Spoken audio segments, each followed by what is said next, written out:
এই টাকাটা এখন আমি এই মেহেদি ভাইয়ের হাতে তুলে দেবো। ভাই একটু গুনে দেখেন এখানে কত টাকা আছে। পুড়ে গেছে, এই যে এই পর্যন্ত পুরোটা পোড়া ওর।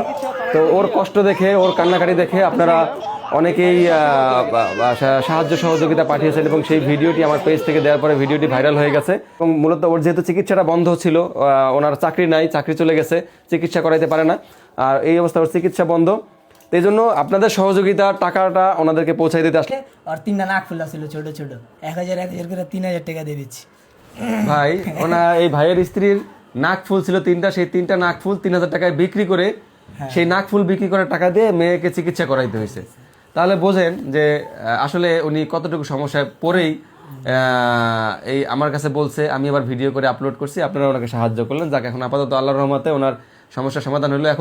এখন আপনি তো, আপনার তাহলে একটা কাজ বেড়ে গেল।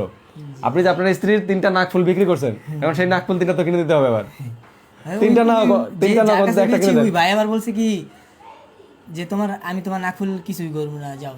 কারণ হ্যাঁ আমার আবার 1000 টাকাও দিছিল এর আগে। আচ্ছা, আইমানের লেগে। যাক, তাহলে তো ভালো হলো। তাহলে সেটা কি ফেরত আনা যাবে? বেচবো না, তোমার হাতে যদি টাকা পয়সা হয় তুমি মনে করো ঘরে রেখে দিছো, বাইরে টাকা দিয়ে লয়ে যাবে। মূলত আমার কাছে মানে ওই আসছিল 42,700 প্লাস আমি আমার নিজের পক্ষ থেকে আরো 3300 যোগ করে মোট 45,000 টাকার মিল ওনার জন্য এনেছিলাম। তো সেখান থেকে বাজার করার পরে কয় টাকা আছে আমি একটু দেখি, সেই টাকাটা ওনাদের হাতে আমি বুঝাই দেবো।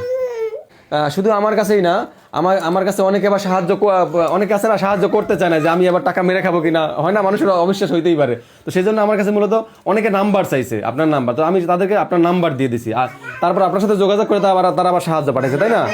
আপনি যে সমস্যা ছিলেন, চাকরি চলে গেছে, বাচ্চার চিকিৎসা হইতেছিল না, বা আমার বলছিলেন যে বাচ্চার ডিম কিনতে পারতেছেন না, বাচ্চারা ডিম খাওয়াইতে বলছে 4টা করে, এখন তো খাওয়াইতে পারবেন 4টা করে। সব হয়ে গেছে অনেক ভরপুর। আপনি যেই ভাইয়েরা আপনাদেরকে এরকম সহযোগিতা করছে, হ্যাঁ, তাদের জন্য দোয়া করবেন, ঠিক আছে? অবশ্যই আমি দোয়া করি সবার জন্য ভাই, আমার বাচ্চাটার জন্য যারা যারা উপকার করছে, আল্লাহ জানে তাদেরকে আরো বাড়ায় দেয়, এবং রিজিক বাড়ায় দেয়, বরকত বাড়ায় দেয়, হায়াত বাড়ায় দেয়। এই যে আপনার কষ্ট দেখে, আপনার মেয়ের কষ্ট দেখে মানুষ সহযোগিতা করলো, কিন্তু আপনি যেই কোম্পানিতে চাকরি করতেন সেই কোম্পানি আপনার চাকরিটা চাকরি থেকে বাদ দিয়ে দিল। যেখানে কাজ করি ওনারা কোনো হেল্প করে নাই, আর উল্টা ওই যে আর অসুস্থ সময় টাকা পয়সা আনছিলাম, ওইখান থেকে আরো 7,000 টাকা পায় আমার কাছে। তো ওই টাকার জন্য কালকেও ফোন দিছে, বলছে দেখা করে যা, হিসাব করে আসতে। এই টাকাটা এখন আমি এই মেহেদি ভাইয়ের হাতে তুলে দেবো। ভাই একটু গুনে দেখেন এখানে কত টাকা আছে।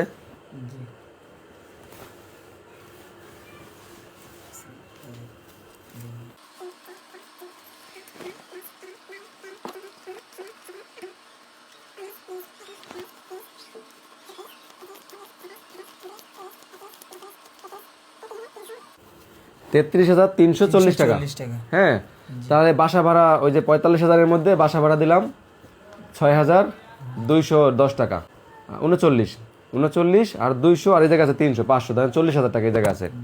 আর তাহলে 5,000 টাকার ওই যে বাজার টাজার করা হয়েছে। হ্যাঁ, আর আপনাদেরকে আমার কাছে কয় টাকা আসছে সেই হিসাবটা দিয়ে, যাতে এই প্রশ্নটা না জাগে যে আমি টাকা ওনাদেরকে কম দিলাম কিনা, এই প্রশ্ন যাতে না ওঠে, সেজন্য সেই হিসাব দিয়ে কে কত টাকা আসলো এটা দিয়ে আমি আরেকটা ভিডিও করব, সেই ভিডিওটা আপলোড করবো। কারণ একত্রে করলে অনেক বড় ভিডিও হয়ে যাবে, আপনারা সেটি দেখবেন না।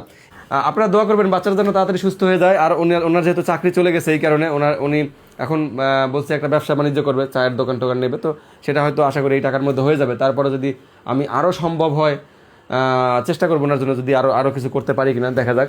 তো আপনারা এই ভিডিওটিকে বেশি বেশি শেয়ার করে দেবেন।